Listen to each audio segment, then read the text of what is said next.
Satreskrim Polrestabes Surabaya pada Jumat sore lakukan ungkap kasus terkait pembunuhan Angelina Tania 20 tahun yang jasadnya dimasukkan koper dan dibuang di Jurang Gajah Mungkur Pacet Mojokerto. Dalam ungkap kasus itu polisi juga mengamankan mobil korban dan juga koper yang digunakan pelaku untuk membuang korban. Kapolrestabes Surabaya Kombes Pol Pasmaros menyebut pada tanggal 7 Juni telah diamankan seorang laki-laki berinisial RBH berumur 41 tahun yang beralamat di Gunung Anyar Kidul, Surabaya. Berdasarkan pengakuan dari tersangka bahwa dia adalah orang terakhir yang bersama korban pada tanggal 3 Mei, setelah dilakukan pendalaman diketahui bahwa pelaku melakukan pembunuhan terhadap Angelina Tania. Kronologinya pada tanggal 3 Mei korban berangkat dari rumahnya menjemput pelaku di dekat rumahnya, setelah itu mereka melakukan berbagai aktivitas dan korban juga sempat ke kampus dulu.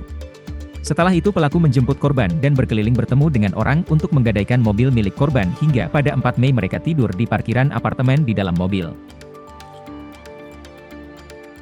Setelah itu sekira pukul 12.30 di Jalan Area Kebun Bibit Surabaya mobil berhenti dan mereka berdua cekcok, mereka bertengkar dan pertengkaran sempat diketahui oleh warga sekitar karena korban berteriak. Akhirnya korban diikat dan dicekik hingga lemas dan terakhir menggunakan tali celana dijerat lehernya. Setelah itu tanggal 5 Mei sekira pukul 20 pelaku membawa korban yang sudah dimasukkan ke dalam koper dan dibuang ke Jurang Gajah Mungkur Pacet pada dini harinya. Kombes Pol Pasmaros menyebut motif pembunuhan itu karena pelaku sakit hati terhadap perkataan korban yang membuatnya kalap hingga membunuh korban dan juga pelaku ingin menguasai harta milik korban. Sementara itu ayah dari korban Angelina Tania, Bambang Sunarjo membantah jika anaknya memiliki hubungan khusus dengan pelaku. Bambang menyebut sebelum kejadian itu STNK mobil anaknya hilang dan dia menduga Audah dibawa oleh pelaku untuk dikuasai olehnya. Di hadapan polisi pelaku mengakui perbuatannya dan mengaku menyesal telah melakukan pembunuhan terhadap Angelina Tania. Pelaku mengaku sakit hati terhadap perkataan korban hingga membuatnya emosinya kalap lalu mencekik korban hingga meninggal dunia. Untuk mempertanggungjawabkan perbuatannya pelaku diancam dengan pasal 338 dan 340 KUHP dengan ancaman hukuman maksimal seumur hidup.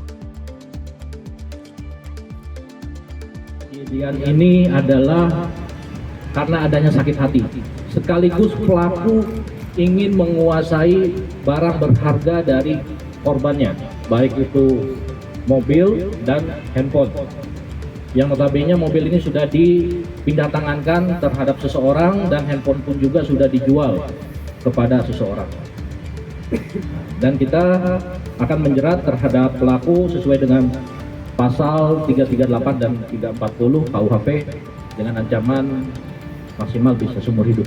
Polres Surabaya ya, yang telah selama ini membantu saya dari awal sampai ditemukan anak saya ini ya. Untuk saya sekedar mengingatkan yang beredar kabar selama ini kan agak simpang siur mengenai hubungan mereka ini yang dikira ke arah asmara. Menurut saya bukan seperti itu.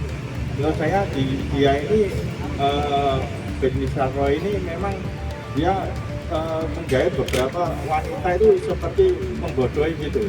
Jadi dia tidak benar-benar orang yang kepingin untuk menjalin asmara dengan benar, tapi ingin menguasai hartanya. Soalnya saya lihat itu sebelum terjadian ini 2 minggu sebelumnya STN ini hilang.